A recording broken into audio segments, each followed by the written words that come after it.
Padre, te damos gracias en esta mañana. Gracias por tu presencia en nuestras vidas. Señor, estamos agradecidos por todas las cosas que tú haces, Señor, en favor de nosotros, tus hijos.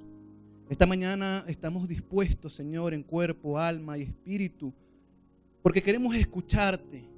Señor, en una oportunidad Pedro te dijo: ¿a dónde iremos si solo tú tienes palabras de vida eterna?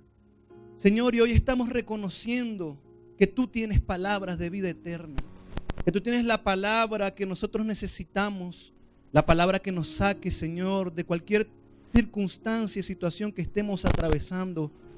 Señor, yo te pido que tú abras, Señor, el entendimiento de las personas que están en este lugar. Señor, que todo argumento, que toda preocupación que esté en la mente de las personas que están en este sitio sean quitadas, Señor, por tu presencia.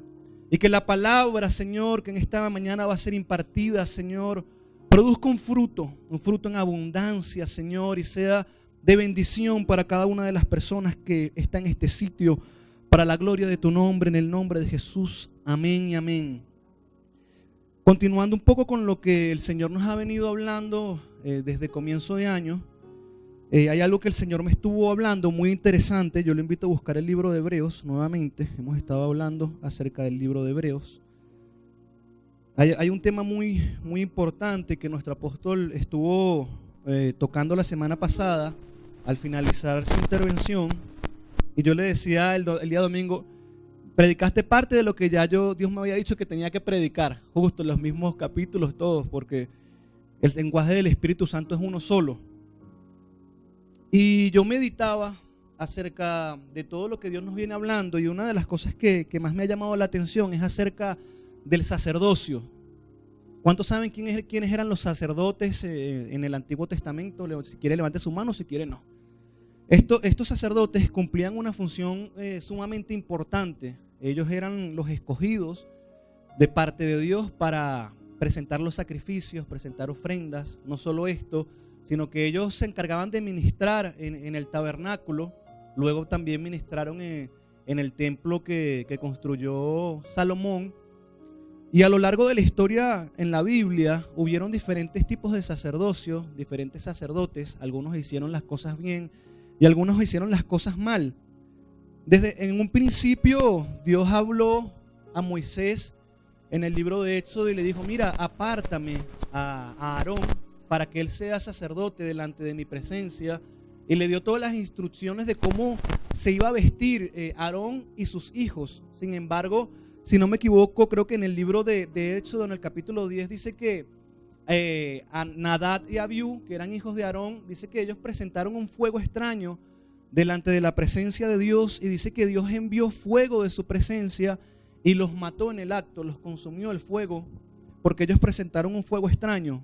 ¿Cuál fue el fuego extraño que ellos presentaron? Es que Dios, el día que le da a Moisés en el monte Sinaí las instrucciones, los 10 mandamientos, dice que descendió fuego que quemó todo ese monte, y ese fuego es el que ellos tenían que utilizar para presentar los sacrificios. Y una tarea muy fuerte era que ellos no podían permitir que este fuego se apagara. Y vinieron los hijos de Aarón y ellos encendieron un fuego a través de sus propios métodos, y esto no le agradó a Dios y los consumió. Ahora, ¿por qué es tan importante esto? Cuando vemos la etapa del profeta Samuel, vamos a buscar Samuel para leerlo un momentito como base. El profeta Samuel vive en una etapa muy importante, ya que el profeta Samuel fue profeta, también fue un juez, pero al mismo tiempo fue un sacerdote. Ahora, antes que Samuel ejerciera su sacerdocio o como profeta, el libro de Primera de Samuel, en el capítulo 2, versículo 12, miren lo que dice aquí. Dice: los hijos de Elí eran hombres impíos que no tenían conocimiento de Jehová. Y era costumbre de los sacerdotes con el pueblo que cuando alguien ofrecía sacrificio, mientras se cocía la carne, venía el criado del sacerdote trayendo en su mano un garfio de 3 dientes y lo metía en el perol, en la olla, en el caldero o en la marmita. Y todo lo que sacaba el garfio, el sacerdote lo tomaba para sí. De esta manera hacían con todo israelita que venía a Silo. Asimismo, antes de quemar la grasa, venía el criado del sacerdote y decía al que sacrificaba: dame carne para hacérsela al sacerdote, porque no aceptará de ti carne cocida, sino cruda. Y si el hombre le respondía: hay que quemar la grasa primero y después toma tanto como quieras, él decía: no, dámela ahora mismo, de otra manera la tomaré por la fuerza. Así pues, el pecado de estos ayudantes era muy grande ante Jehová, porque menospreciaban las ofrendas de Jehová. Vamos a detenernos ahí. Los hijos de Elí era el sumo sacerdote en aquel momento, y como les hablaba al principio, los sacerdotes tenían la función de presentar no solo los sacrificios del pueblo delante de la presencia de Dios, sino que eran los encargados de enseñarle la ley de Moisés en aquel tiempo. De tal manera que cuando el sacerdocio o el sacerdote cumplía bien su función, se santificaba, enseñaba la palabra, ofrecía los sacrificios conforme a los ritos que estaban establecidos en esa ley, la nación de Israel era bendecida. Ahora, en esta etapa de los hijos de Elí, ellos hicieron pecar a todo Israel. Entonces imagínense la responsabilidad que tenían los sacerdotes para la nación. Y ellos agarraron y modificaron lo que Dios les había establecido al pueblo de Israel, y lo leímos claramente. Dice que así hacían con todos los israelitas que iban a sacrificar, de tal manera que menospreciaban la ofrenda que estas personas le estaban ofreciendo a Dios. Como consecuencia de esto, toda la nación fue sumida bajo un juicio, de tal manera que en esta época fue donde perdieron el arca del pacto. El arca del pacto para los israelitas representaba la presencia de Dios. ¿Qué te quiero decir? Cuando hay un sacerdocio que está enfermo, puede traer consecuencias catastróficas para la nación. Y así vivió el pueblo de Israel en muchas ocasiones. Cuando se levantaban sacerdotes fieles que ministraban a Dios y cumplían su función bien, Dios bendecía a la nación. Pero cuando se levantaban sacerdotes que corrompían el derecho, que quitaban lo que era para Dios y lo tomaban para sí, entonces en la nación había un tiempo de oscuridad, de tal manera que la presencia de Dios era quitada de aquella nación. Por esa razón vemos que en muchas oportunidades Dios tuvo que matar a sacerdotes. ¿Para qué? Para santificar a gente nueva que provocara algo distinto en la nación. Ahora, hay algo que dice en el libro de Hebreos, ahora sí vamos a ir a Hebreos, que me llamó mucho la atención. El escritor de los Hebreos, para entender Hebreos tienes que tener revelación. Por eso es que muchas personas, muchos pastores no lo hablan, porque están basados simplemente en el Antiguo Testamento, y cuando leen el Nuevo Testamento tienen un velo sobre sus ojos y no se les revela. Yo voy a leer el capítulo 7 de Hebreos. Yo durante mucho tiempo no entendía muy bien este capítulo. Sin embargo, en estos días pude comprender en contexto de qué es lo que quería hablar el escritor a los Hebreos aquí en el capítulo 7. Es un poquito largo, pero vamos a leerlo para entender lo que Dios nos está hablando. Versículo 1 del capítulo 7 de Hebreos dice: este Melquisedec, rey de Salem, sacerdote del Dios Altísimo, salió a recibir a Abraham, que volvía de la derrota de los reyes, y lo bendijo. A él asimismo dio Abraham los diezmos de todo. Melquisedec significa primeramente rey de justicia y también rey de Salem, esto es, rey de paz. Nada se sabe de su padre ni de su madre, ni de sus antepasados, ni tampoco del principio y fin de su vida. Y así, a semejanza del Hijo de Dios, permanece sacerdote para siempre. Considerad pues cuán grande era este, a quien aún Abraham el patriarca dio el diezmo del botín. Ciertamente los que de entre los hijos de Leví reciben el sacerdocio tienen mandamiento de tomar del pueblo los diezmos según la ley, es decir, de sus hermanos, aunque estos también sean descendientes de Abraham. Pero aquel cuya genealogía no es contada entre ellos, tomó de Abraham los diezmos y bendijo al que tenía las promesas, y sin discusión alguna, el menor es bendecido por el mayor. Y aquí ciertamente reciben los diezmos hombres mortales, pero allí uno de quien se da testimonio de que vive. Y por decirlo así, en Abraham pagó el diezmo también Leví, que recibe los diezmos, porque aún estaba en las entrañas de su padre cuando Melquisedec le salió al encuentro. Si pues la perfección fuera por el sacerdocio levítico, bajo el cual recibió el pueblo la ley, ¿qué necesidad habría aún de que se levantara otro sacerdote según el orden de Melquisedec y que no fuera llamado según el orden de Aarón? Pues cambiado el sacerdocio, necesario es que haya también cambio de ley. Y de quien aquel se dice esto, es de otra tribu de la cual nadie sirvió al altar. Porque sabido es que nuestro Señor vino de la tribu de Judá, de la cual nada habló Moisés tocante al sacerdocio. Y esto es aún más evidente si a semejanza de Melquisedec se levanta un sacerdocio distinto, no constituido conforme a la ley meramente humana, sino según el poder de una vida indestructible, pues das testimonio de él. Tú eres sacerdote para siempre según el orden de Melquisedec. Queda pues abrogado el mandamiento anterior a causa de su debilidad e ineficacia, pues la ley nada perfeccionó, y se introduce una mejor esperanza por la cual nos acercamos a Dios. Y esto no fue hecho sin juramento, porque los otros ciertamente sin juramento fueron hechos, pero este con el juramento del que le dijo: juró el Señor y no se arrepentirá, tú eres sacerdote para siempre, según el orden de Melquisedec. Por tanto, Jesús es hecho fiador de un mejor pacto, y los sacerdotes llegaron a ser muchos debido a que por la muerte no podían continuar. Pero este, por cuanto permanece para siempre, tiene un sacerdocio inmutable. Por eso puede también salvar perpetuamente a los que por él se acercan a Dios, viviendo siempre para interceder por ellos.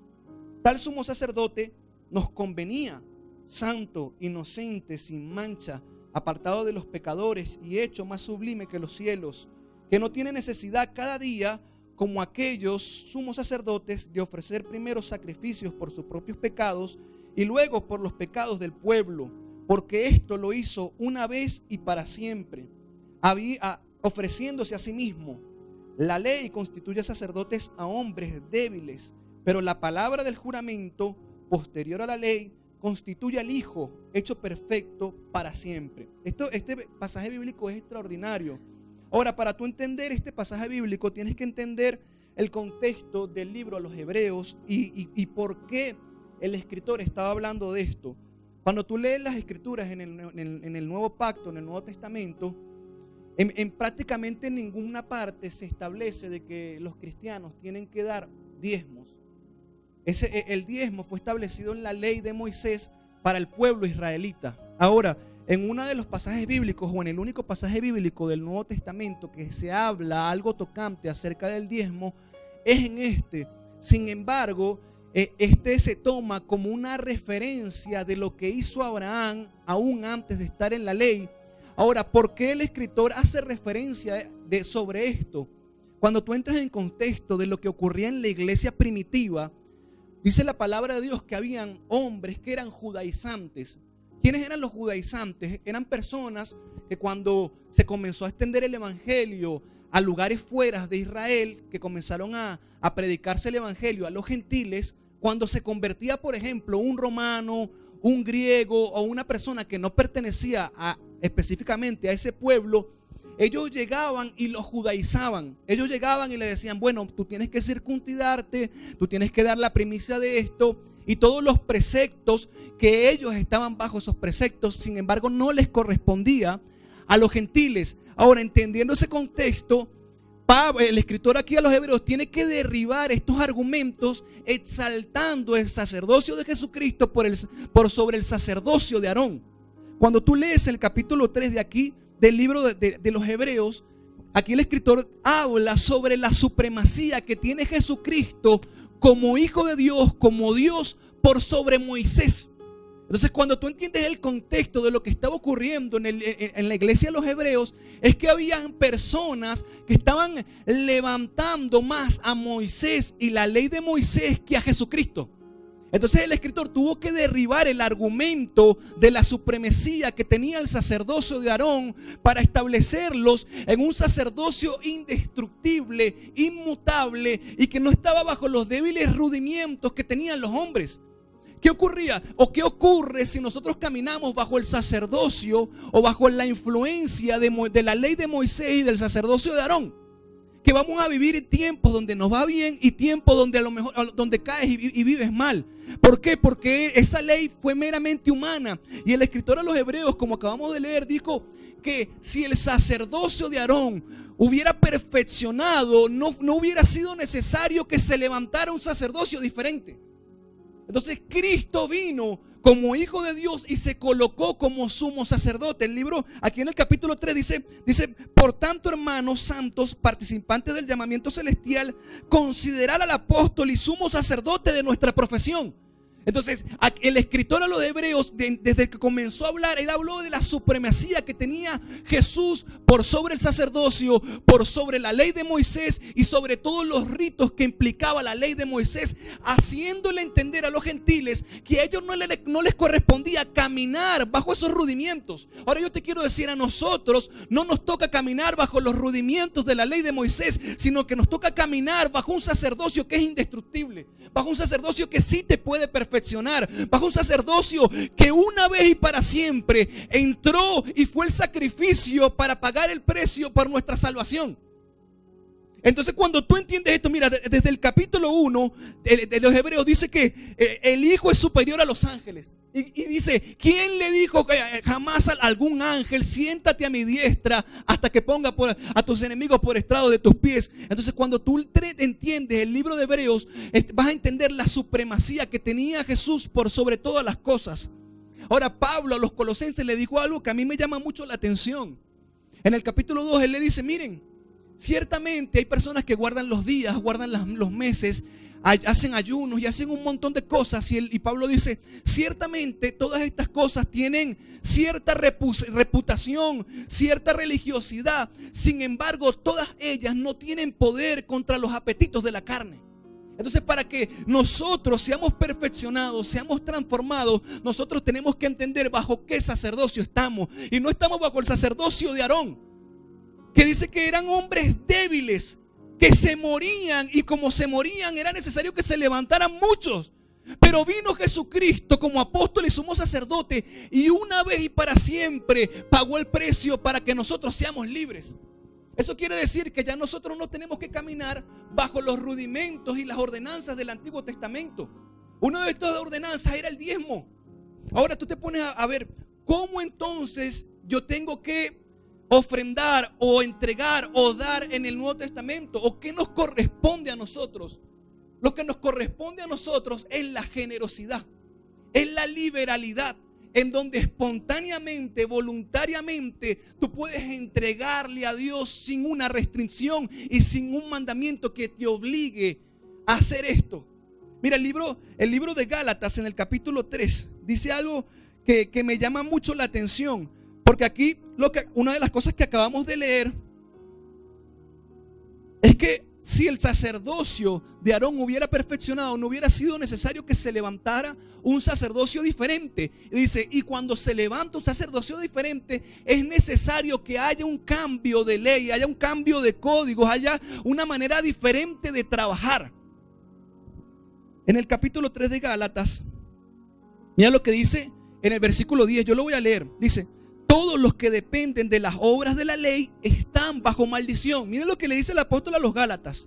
Pues escrito está, maldito sea el que no permanezca en todas las cosas escritas en el libro de la ley para cumplirlas.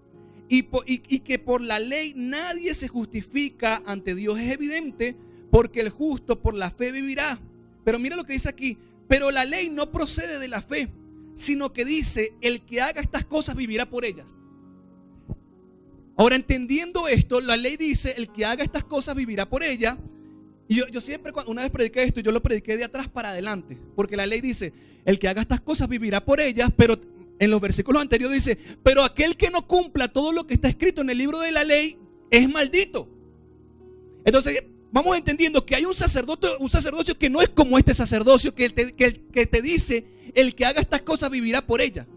Sino en el Nuevo Testamento, en este tiempo de la gracia, la ley te dice, el justo vivirá por fe. Entonces va entendiendo que hubo un cambio de sacerdocio, hubo un cambio de ley. Tú tienes en este tiempo que caminar es en fe. Tú no tienes que caminar en obras, muertas que no te llevarán a ningún tipo de resultado. Porque dice, porque los que caminan bajo la ley no pueden ser justificados delante de Dios. Pero el que cree en Jesús, el que cree en la supremacía de Jesucristo, aquel hombre, aquella mujer que entiende que Jesucristo una vez y para siempre entró en el lugar santísimo y nos abrió el camino hacia el Padre, aquel hombre, aquella mujer entonces es justificado. Ese hombre, esa mujer es justificada. Entonces, qué tremendo es poder entender que nosotros no estamos llamados a vivir en esto. Porque, ¿qué ocurre? Nos explicaba el apóstol la semana pasada. Si yo camino bajo la ley del diezmo, por ejemplo, yo estoy obligado, es una obligación, a que yo tengo que guardar todos los otros mandamientos, todos los otros preceptos, todos los otros estatutos. Y si yo no guardo uno de estos mandamientos, entonces yo caigo bajo maldición. Entonces yo caigo bajo pobreza. ¿Por qué? Porque el que no cumpla todo lo que está escrito en el libro de la ley, entonces cae bajo maldición. Y por lo tanto la persona no es perfeccionada. ¿No se han dado cuenta que hay personas que viven toda la vida aprendiendo? Toda la vida viven en el proceso. Entonces tú te lo encuentras años después. Sí, hermano, estoy en el proceso. Porque el evangelio es muy difícil. Porque qué difícil es creer en Dios. Porque qué difícil es esto. ¿Por qué? Porque están en sus fuerzas, en su capacidad, buscando agradar a Dios, cuando la única manera de que nosotros agrademos a Dios es a través de creer. Es a través de la fe. ¿Cómo Abraham fue justificado delante de Dios? ¿Fue justificado cuando dio el diezmo a Melquisedec? No, él fue justificado cuando le creyó a Dios. Cómo él se constituyó amigo de Dios, cómo él llegó a un nivel de relación tan grande con Dios, de que Dios le dijo, le ocultaré algo a mi amigo Abraham. Fue porque Abraham hacía obras. No, fue que Abraham le creyó a Dios. Yo te quiero decir algo, Dios está buscando a gente que le crea a él. A gente que entienda el poder que hay en Jesucristo. A gente que entienda que Jesucristo pagó el precio para que nuestra vida sea libre. Entender que la sangre de Jesucristo está fresca todavía. Que no es la sangre de un sacerdocio, no es la sangre de un toro, es la sangre que permanece fresca y permanecerá fresca porque es la sangre de Jesucristo. Entonces cuando tú entiendes que ya hubo un cambio de ley, ya hubo un cambio de sacerdocio y que no tienes que estar haciendo ritos y ritos para agradarle a Dios, entonces tú entrarás a vivir una vida indestructible, tú entrarás a vivir una vida sobrenatural. Yo te lo quiero profetizar en esta mañana. Este es el día donde Dios te dice, yo quiero cambiar tus pensamientos para que vivas una vida indestructible. O sea, la vida que Jesucristo nos está presentando y nos está ofreciendo es su propia vida, que Él quiere meterse dentro de nosotros y producir los cambios que tenemos que producir en este tiempo. Ahora, ¿cómo una nación puede ser bendecida? Es cuando nosotros le damos el lugar al sacerdote de los sacerdotes, que pagó el precio, por ejemplo, por Venezuela, y que una vez y para siempre fue el precio y el fiador de las promesas que están preparadas para nosotros. Por eso dice que le leímos en el capítulo 7 que Jesucristo vino a ser constituido fiador de un mejor pacto, bajo mejores promesas.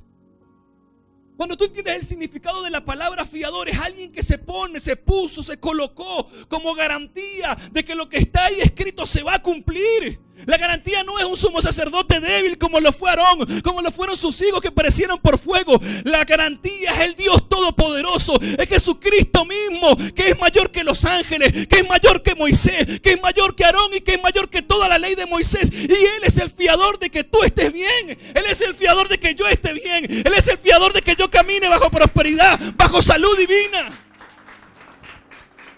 O sea, Él es la garantía que tú y yo tenemos de que nosotros tenemos que ir bien. No importa la tierra donde estemos, el lugar donde estamos, porque ya yo no estoy caminando bajo las obras de la ley.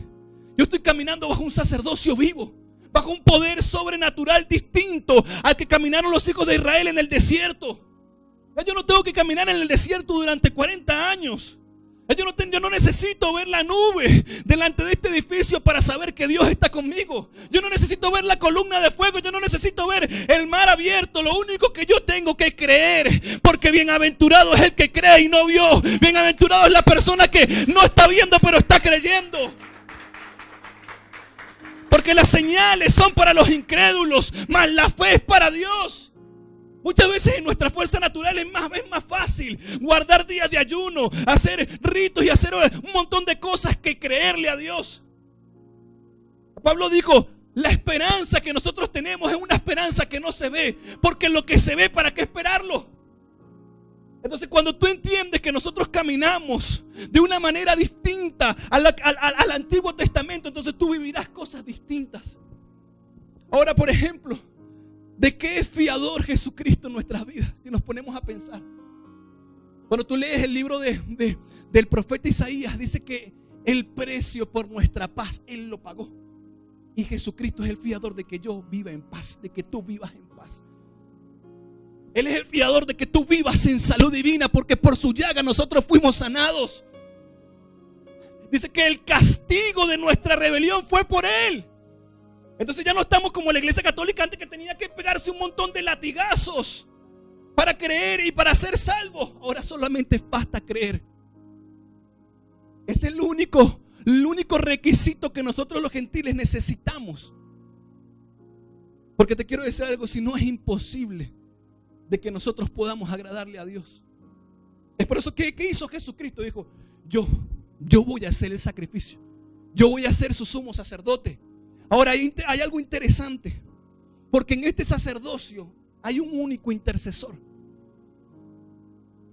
¿Quién es el intercesor? Es el que se pone en la brecha a clamar en favor de alguien, de algo, de una circunstancia. Y dice aquí, lo leímos en el libro de los Hebreos, que Cristo como sumo sacerdote fue constituido intercesor por nuestras vidas. Yo nada más te estoy diciendo una palabra que si tú la entiendes, se te van a abrir puertas que nunca antes se te abrieron. Porque mi intercesor es Jesucristo mismo. Él es el que se para delante del Padre, a la diestra del Padre, y dice, este hijo mío, esta hija mía me está creyendo, por lo tanto que se le abra la puerta. Una situación pasaba en el libro de Zacarías, del profeta Zacarías, en el capítulo 3. Nos dice la palabra de Dios que Zacarías ve una visión. Y en esta visión dice que estaba el sumo sacerdote Josué delante del ángel de Jehová. Pero dice que a su derecha estaba Satán, estaba Satanás, el diablo, acusándolo. Y dice que el sumo sacerdote estaba vestido con ropas viles, ropas ásperas. Y dice que vino la voz de Jehová y le dijo a Satanás, Jehová te reprenda, Satanás.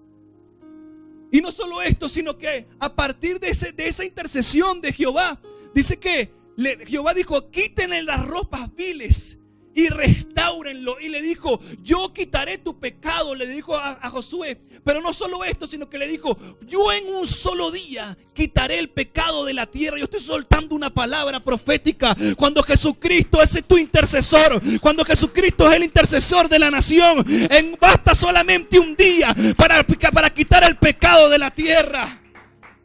Ahora, cuando nosotros entendemos que Jesucristo en este tiempo está sentado a la diestra de Dios el Padre, quiere decir que esta situación que vio Zacarías ya nosotros no la estamos viviendo, porque ya Satanás no está a la diestra, está Jesucristo intercediendo por nosotros y de día y de noche delante del Padre.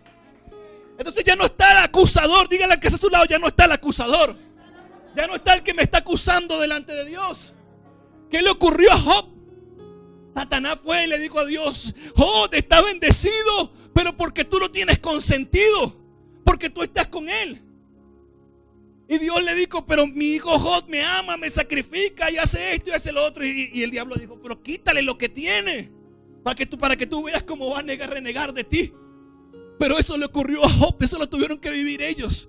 Hoy en día eso no ocurre, porque ya el diablo no está ahí para decirle, mira, este hombre, esta mujer está siendo bendecida. Ahora tenemos a Jesucristo, mediador de un mejor pacto, que es la garantía que nosotros tenemos del favor de Dios sobre nuestras vidas. Levante su mano ahí, porque yo libero esta palabra en este momento sobre tu casa, sobre tu familia. Hay un intercesor, hay alguien que intercede de día y de noche por ti, y es el garante de tu bendición, es el garante de tu prosperidad, es el garante de tu salud, es el garante de que te irá bien y prosperarás. Aplauda el nombre del Señor.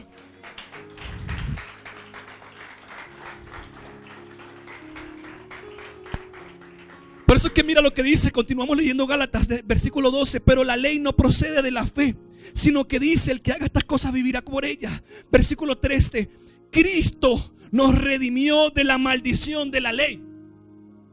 O sea, Cristo vino a libertarnos de aquella ley que nos mantenía bajo maldición. Él vino a redimirnos, a quitarnos de esa posición. Cristo nos redimió de la maldición de la ley, haciéndose maldición por nosotros. Pues escrito está: maldito todo el que es colgado de un madero. Qué extraordinario esto. O sea, Cristo vino y Él absorbió, quitó la ley, nos redimió, nos sacó de la ley que nos tenía bajo maldición. Y Él se hizo maldición. O sea, es extraordinario entender que Él se colocó en nuestro lugar y nos quitó. Él pagó el precio, Él cumplió la ley. En Él se fueron cumplidas todas esas obras que nosotros no podíamos cumplir. Porque te quiero decir algo: lo que es imposible para los hombres, para Dios es posible. Lo que es imposible para nosotros, por cuanto somos débiles, para Dios es fácil. Cuando tú entiendes eso, entonces tú entiendes que tú no estás bajo los rudimentos y bajo la autoridad de la ley. O sea, tú no estás bajo Moisés en el Sinaí, sino que tú estás caminando en una vida distinta, donde ya el precio fue pagado, donde ya fuimos redimidos, donde Cristo se hizo maldición por nosotros para que en nosotros se manifestara bendiciones. Mira lo que dice el versículo 14: para que en Cristo Jesús la bendición de Abraham alcanzara a los gentiles, a fin de que por la fe recibiéramos la promesa del Espíritu. O sea, si Jesucristo no se hubiera puesto como sumo sacerdote, no se hubiera puesto como fiador, si Jesucristo no se hubiera puesto para redimirnos, entonces las bendiciones de Abraham no podían alcanzarnos a nosotros. ¿Y cuál es una de las bendiciones de Abraham? Una de las bendiciones de Abraham es: de cierto te bendeciré con abundancia y te multiplicaré grandemente. Eso quiere decir que cuando yo entiendo el sacrificio de Jesucristo, de esa palabra que Dios le dio a Abraham, viene sobre mi vida y se cumple sobre mi vida, porque Cristo fue el intermediario para que esa palabra que Dios le dio a Abraham viniera sobre mí y se cumpliese. Entonces, ¿cuál es la palabra que hay para nuestras vidas? Maldición. No. La palabra que hay para nuestras vidas es: te bendeciré, de cierto te bendeciré grandemente, porque todos los que estaban bajo la ley estaban bajo maldición. Entonces a nosotros el sacrificio de Jesucristo no fue puesto para interceder para que nosotros viniéramos y camináramos en la ley. Al contrario, fue para quitar la ley que nos estorbaba y que nos alejaba de Dios. Porque recordemos que en aquella época el Espíritu Santo solo venía sobre los sacerdotes. Más adelante venía sobre los sacerdotes y los reyes. Después venía sobre los profetas. Venía. No es que permanecía. O sea, una vez cada cierto tiempo venía la unción del Espíritu Santo sobre Sansón, y Sansón tenía fuerza y mataba a los filisteos. Una vez venía la presencia de Dios, la unción, y Jeremías profetizaba. Y profetizaba Samuel. Y profetizaba Elías. Pero nosotros tenemos las 24 horas del día, los 365 días del año, la presencia de Dios sobre nuestras vidas. Entonces, ¿quiénes son mayores? Los profetas del Antiguo Testamento. La gracia de Dios nos ha hecho aceptos, aptos para que en nuestra vida sea depositada toda la presencia de Dios, todo el poder de Dios en este cuerpo humano débil, lleno de pecados. No fuimos merecedores, pero Él pagó el precio para que todo el poder de Dios venga sobre nuestra vida, venga sobre tu vida. Porque ya no es ocasionalmente que viene la presencia de Dios y alguien profetiza. Ya no es que tiene que venir el profeta de allá lejos para que ore por el leproso. Ya no es que tiene que pasar el ángel como en el estanque de Betesda y mover las aguas para que alguien fuera sano. Cualquier persona en cualquier parte del mundo que reconozca a Dios y levante sus manos y tenga fe, en ese preciso momento Dios puede hacer un milagro en su vida y puede ser libre y puede ser salvo. Porque ya no necesitamos que una vez al año entre un sacerdote en un tabernáculo y yo le tenga que llevar una oveja o una cosa para que pague el precio por nuestro pecado, porque ya Cristo lo pagó. Que yo ya no tengo que pasar 3 días de vigilia para que Dios me perdone por el pecado que yo cometí, sino sino que yo voy delante de la presencia de Jesucristo y confieso mis pecados. Señor, yo pequé, sálvame, sáname con tu sangre. Y en ese momento la sangre de Cristo está activa para limpiarte de todo tu pecado, para redimirte de toda maldición y para decir: yo soy el garante de él, de ella.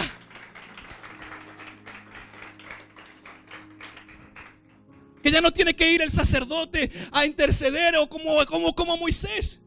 El pueblo de Israel pecaba, iba Moisés delante de la presencia de Jehová. Jehová, perdónalos, no los destruyas, no los mates. No, ahora ya a las 24 horas hay alguien que está ahí intercediendo para que nuestras vidas sean sanadas, sean salvas. Ahora, ¿por qué muchas veces no vivimos esta herencia tan grande que ya nosotros tenemos? Porque ya estamos viviendo las promesas, ya nosotros estamos viviendo el cumplimiento de las palabras. Es cuando vivimos en sincretismo. Una de las pandemias que hay, las epidemias que hay en las iglesias es el sincretismo. Y el que tenga oído para oír, oiga, cuidado con el sincretismo. Uno de los sincretismos es mezclar la ley de Moisés con la gracia. Sincretismo eso. Y eso te hace caer en ciclos de bendición y ciclos de maldición.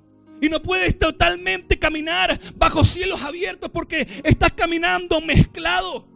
Entonces, si tú has estado caminando mezclado, este es el día para que tú renuncies a eso, para que deseches eso de una vez por todas y camines bajo cielos abiertos. Porque el sincretismo es lo que ha hecho que la iglesia pierda efectividad. Por eso Pablo creo que le dijo a los corintios que aun cuando los israelitas leen la ley de Moisés, el velo está sobre sus ojos. No pueden leer porque se han embotado. Embotarse es que han perdido la efectividad. Es cuando un cuchillo o algo punzante pierde la efectividad. Y muchas veces la iglesia ha perdido la efectividad porque aún siguen leyendo a Moisés. Porque han caminado bajo judaizantes. Ahora, qué extraordinario, porque debemos entender esto, porque esto es uno de los enemigos en contra de la iglesia de Jesucristo. ¿Saben por qué? ¿Quiénes fueron los que entregaron al Señor? Los sacerdotes de los judíos. ¿Quiénes eran los que perseguían al apóstol Pablo? Los judaizantes, los sacerdotes de los sacerdotes de los judíos. ¿Con quién duró años peleando Pablo? Con los que lo obligaban a judaizar. Dice que Pablo no pudo volver a Jerusalén sino después de 14 años. ¿Por qué? Porque los de la circuncisión está bajo la ley, lo perseguían. Lo perseguían y obligaban a los gentiles a circuncidarse. Y lo perseguían por todas las iglesias y se metían por todos lados a judaizar. Eso todavía sigue ocurriendo. Cuídate de los de la circuncisión. Ahora tú tienes que discernirlo. Apenas te venga uno de la circuncisión, eso no es así. Léete Hebreo, léete Gálatas, léete Romanos capítulo 4 y ahí vas a entender, vas a quedar fino, limpiecito, tranquilado, listo para entrar en la gracia. Porque no puedes permitir que alguien te haga vivir otra vez en maldición. No lo puedes permitir. Yo soy hijo de la promesa, yo soy hijo del Espíritu Santo, yo soy una nueva generación, yo no soy de los del desierto, yo no necesito ver una vaca ahí mutilándose porque ya eso no me corresponde a mí. Eso me muestra cómo Dios trabajó en aquella época y en aquel tiempo. Sin embargo, cuando hay cambio de sacerdocio, hay cambio de ley, donde ya yo no diezmo, yo no estoy diezmando, yo entrego generosamente a Dios toda mi vida porque mi vida le pertenece a Él, porque mi vida es suya. Y yo no estoy ligado a un límite del 5%, 10%, 20%. No, mi vida es de Él. Mi vida le pertenece a Él.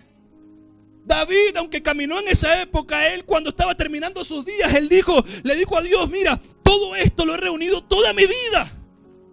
Por eso es que David era un hombre conforme al corazón de Dios. Porque David dijo a lo último de su reinato: Señor, mira, estuve en guerras. Maté a esta persona, maté a los otros. Hice todo esto. ¿Lo hizo para tener más dinero? Dijo: todo esto lo guardé para construirte una casa a ti. Y actuó en generosidad. Y le dijo a Salomón: esta herencia no es para que tú tengas un montón y seas el rey lleno de plata. Esto es para que tú le hagas una casa a Dios. Si David hubiera dado el diezmo nada más, imagínense, no iban a llegar a la primera piedra, se le acababa el dinero. Claro. Pero él dijo: porque de lo recibido de tu mano, eso yo te doy. Y le dijo a Salomón: todas estas riquezas no son para ti. Estas riquezas es para que tú le edifiques una casa a Dios. ¿Sabes cuál fue el resultado de eso? Dice el libro de Segunda de Crónicas, capítulo 7, que cuando acabó de orar Salomón, fuego cayó del cielo y consumió todos los holocaustos que había en ese lugar. Y dice que el templo se llenó de la gloria de Dios. Y dice que los sacerdotes no podían ministrar, porque el sacerdote en ese día fue Dios mismo. Y los sacerdotes humanos no pudieron ministrar a causa de la presencia de Dios que cayó en ese sitio. Ahora, ¿por qué se manifestó así la presencia de Dios? Porque David no agarró y diezmó, y no agarró y caminó bajo una ley. Él le entregó generosamente todo lo que tenía a Dios, y la respuesta fue instantánea. Yo te quiero decir algo: cuando tú entiendes esto y tú caminas en generosidad, en liberalidad, entonces la respuesta de Dios vendrá delante de tu presencia, y se manifestará el fuego de Dios en tu favor, y Él mismo será el sacerdote de aquella generosidad tuya. Ahora, hay algo extraordinario aquí, porque estábamos meditando acerca de la palabra generosidad y liberalidad. Cuando tú buscas el significado de la palabra liberalidad, uno de los significados es que significa libertad. Está asociada a la libertad. Cuando tú caminas en liberalidad, tú caminas libre, donde tú no estás sujeto a una condición que te impida entregarle todo a Dios. Ahora, ¿cómo tú llegas a ese estado de liberalidad? ¿Cómo llegamos a ese estado de liberalidad? Cuando primero caminamos en generosidad. Porque ¿qué dijo el apóstol Pablo a los Corintios? Dijo: cuando lo vinieron ellos y se entregaron generosamente y caminaron en su generosidad, dice que Dios le iba a dar todo lo suficiente, todo lo necesario, todo ello, dice, para que abundéis en todo. Entonces, cuando tú caminas en generosidad, la prosperidad de Dios que se manifiesta en tu vida es sobreabundante. Y como ya tú caminas en sobreabundancia y en un nivel espiritual donde Dios te ha provisto todo lo que tú necesitas, entonces tú caminas en libertad. Donde ya tú caminas en libertad, porque tú sabes que el respaldo que Dios tiene para tu vida. Porque como David va a agarrar y todo lo que guardó durante años lo va a poner en una casa. ¡Qué locura! Salomón hubiera dicho: tú me vas a dejar este reino a mí, no me vas a dar dinero. No, matemáticamente no entraba en una cabeza. Ahora, cuando tú ves, dice que Salomón fue riquísimo. ¿De dónde salió la riqueza de Salomón? ¿Fue lo que el papá le dio? No, porque lo que el papá le dio era para Dios. Y Salomón se sujetó a lo que su papá le dijo y caminó en liberalidad. Dio libremente, y Dios hizo que Salomón fuera riquísimo. Esta es una palabra profética para aquel que la quiera entender. Porque cuando tú caminas en generosidad y en liberalidad para Dios, Dios proveerá todo lo que tú necesitas y aún más. Porque la promesa que Dios le hizo a Abraham no solo fue: de cierto te bendeciré y te multiplicaré, sino que llegó un momento que Dios le dijo: porque yo te bendeciré y tú serás bendición. Yo levanta tu mano un momento, porque yo te quiero activar esta palabra. Porque hay un momento donde Dios te dice: yo te bendeciré, pero también tú serás bendición para los demás. Yo te lo activo en el nombre de Jesús de Nazaret. A las personas que están en este sitio, a los empresarios, a los trabajadores, yo lo profetizo en el nombre poderoso de Jesús, porque te bendeciré y serás bendición para muchos. Lo activo en el nombre poderoso de Jesús sobre tu vida. Pero yo quiero finalizar en el libro de Filipenses. Los Filipenses.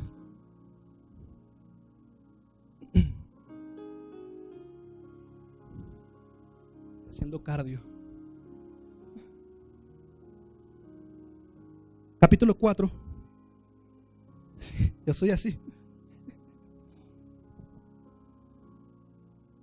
Versículo 10 del capítulo 4 de Filipenses. Quiero finalizar así. Dice: en gran manera me gocé en el Señor de que ya al fin habéis revivido vuestro interés por mí. Ciertamente lo teníais, pero os faltaba la oportunidad para manifestarlo. No lo digo porque tenga escasez, pues he aprendido a contentarme cualquiera sea mi situación. Sé vivir humildemente y sé tener abundancia. En todo y por todo estoy enseñado, así para estar saciado como para tener hambre, así para tener abundancia como para padecer necesidad. Todo lo puedo en Cristo que me fortalece. Sin embargo, bien insistes en participar conmigo en mi tribulación.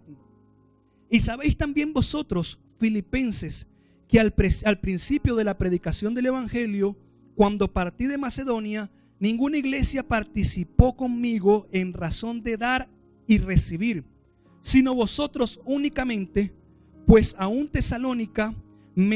Tesalónica me enviaste una y otra vez para mis necesidades. No es que busque donativos, sino que busco fruto que abunden en vuestra cuenta. Pero todo lo he recibido y tengo abundancia. Estoy lleno, habiendo recibido de Epafrodito lo que enviaste, olor fragante, sacrificio acepto, agradable a Dios. Mi Dios pues suplirá todo lo que os falte conforme a sus riquezas en gloria en Cristo Jesús. Al Dios y Padre nuestro sea la gloria por los siglos de los siglos. Amén. Esto es extraordinario porque Pablo en algún momento de su ministerio se sintió abandonado por las iglesias a las que él les predicó. Sintió que no lo respaldaron. Y él le escribe a los filipenses y le dice: cuando yo salí de Macedonia, la reputación de los macedonios era extraordinaria. Cuando tú lees el libro de los Corintios, dice que él fue a los Corintios y les dijo: hermano, les hago saber la gracia de Dios que ha sido derramada en las iglesias de Macedonia. Estas iglesias estaban en gran prueba de tribulación, en pobreza. Sin embargo, dice que abundaron en su generosidad y aportaron para la iglesia que estaba en Jerusalén. Ahora dice: cuando yo salí de ahí, ninguna de las otras iglesias participó conmigo en la razón de dar y recibir. ¿A qué se refería Pablo con esta razón de dar y recibir? Es que Pablo recibía de ellos el sustento que él necesitaba para predicar el evangelio, y él les daba la palabra que ellos necesitaban, les daba la enseñanza. Y él le dice: nadie más participó en esta razón de dar y recibir sino ustedes. Yo te quiero decir algo: cuando tú caminas en generosidad y en liberalidad, habrán hombres de Dios que siempre se acordarán de lo que tú hiciste. Por eso es que Pablo dijo: cuando ustedes dan esta generosidad, despiertan acciones de gracias a Dios. Entonces, donde hay una intercesión en tu favor, donde la persona se recuerda y dice: ¿te acuerdas de esta persona que me dio la arepa que yo estaba predicando allá por el calor? Señor, bendícela. ¿Te acuerdas de aquella persona que me dio la cola para llevarme a la iglesia? Señor, bendice su generosidad. Pablo, después de años, dijo: nadie estuvo conmigo, nada más ustedes. Y en un momento se olvidaron de mí. Dice: y yo me alegro que al fin revivieron ese deseo de cuidarme y de participar en esto. Y él les termina soltando una palabra profética extraordinaria, porque él le dice: miren, no es que yo esté buscando donativos, porque lo que yo estoy buscando es que hayan frutos en su cuenta, que abunden en su cuenta. Cuando tú actúas en generosidad, en liberalidad, y activas esto en la razón de dar y recibir, entonces prepárate para que hayan frutos que abunden en tu cuenta. Porque Pablo le está diciendo: yo no estoy buscando que ustedes vengan a darme un donativo, yo no estoy buscando que ustedes me vengan a dar una ofrenda, yo estoy buscando de que ustedes sean prosperados, de que hayan frutos en su cuenta. Y dice: yo estoy en abundancia, yo estoy en bendición. Pero dice: pero cuando recibí la ofrenda o la generosidad de Epafrodito, lo que enviaste, dice, fue un olor fragante, sacrificio acepto y agradable a Dios.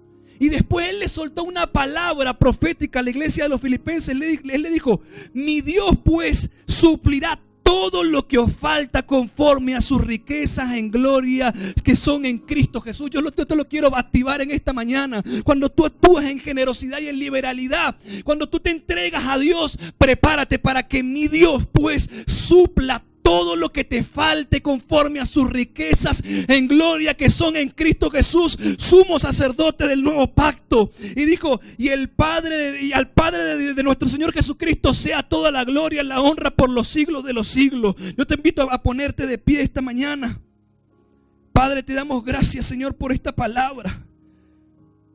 Vamos a tomarnos un momento para orar.